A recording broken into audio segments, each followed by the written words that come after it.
നമസ്കാരം. ആ മുറിയിൽ ആരോ ഉണ്ടായിരുന്നു. ലാസ്റ്റ് എപ്പിസോഡ് 3, കോറിഡോറിലെ നിഴൽ.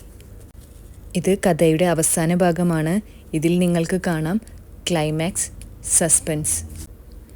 വാതിലിൻ്റെ വിടവിലൂടെ കോറിഡോറിൽ ആരോ നിൽക്കുന്നതായി അവൾക്ക് തോന്നി. അവൾ പതിയെ വാതിലിൻ്റെ അടുത്തേക്ക് നീങ്ങി.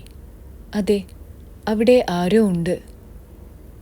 അതെ, ഞാൻ നേരത്തെ ഫോട്ടോയിൽ കണ്ട അതേ പെൺകുട്ടി. രാധയ്ക്ക് അവിടെ നിന്ന് അനങ്ങാൻ കഴിയുന്നില്ല.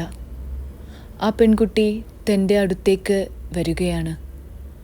ഒന്ന് ഉറക്കെ പോലും നിലവിളിക്കാൻ അവൾക്ക് കഴിയുന്നില്ല. ആ പെൺകുട്ടി ഇപ്പോൾ വളരെ അടുത്ത്.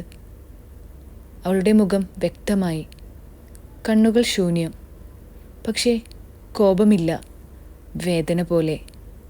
പെട്ടെന്ന് ആ പെൺകുട്ടി കൈ നീട്ടി. രാധയുടെ കൈ സ്പർശിച്ചു. ഒരു തണുപ്പ് മുഴുവൻ ശരീരത്തിലേക്ക് പടർന്നു. ആ നിമിഷം രാധ ചില ദൃശ്യങ്ങൾ കാണാൻ തുടങ്ങി. അതേ കോറിഡോറിൽ ആ പെൺകുട്ടി ഒറ്റയ്ക്ക് നിൽക്കുന്നു. ആർക്കോ വേണ്ടി കാത്തിരിക്കുന്നു. കയ്യിൽ ഫോണുണ്ട്. അവൾ കരയുകയാണ്. എന്നെ കൊണ്ടുപോകാൻ ആരും വന്നില്ല. വാതിലടഞ്ഞു. Light off. വീണ്ടും ഇരുട്ട്. അവൾ ഒറ്റയ്ക്കാണ്. ഇപ്പോൾ രാധ പെട്ടെന്ന് കൺ തുറന്നു.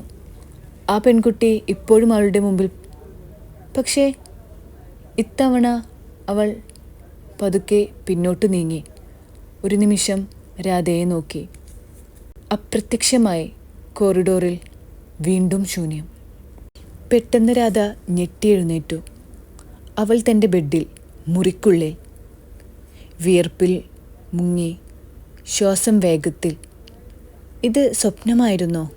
അവൾ ചുറ്റും നോക്കി. എല്ലാം പഴയതുപോലെ. പക്ഷേ അവളുടെ കയ്യിൽ ആ പഴയ ഫോട്ടോ.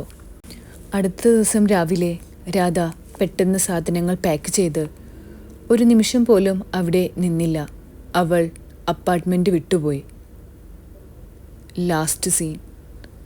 രാധ തൻ്റെ നാട്ടിൽ അവളുടെ അമ്മയുടെ അടുത്തിരിക്കുന്നു.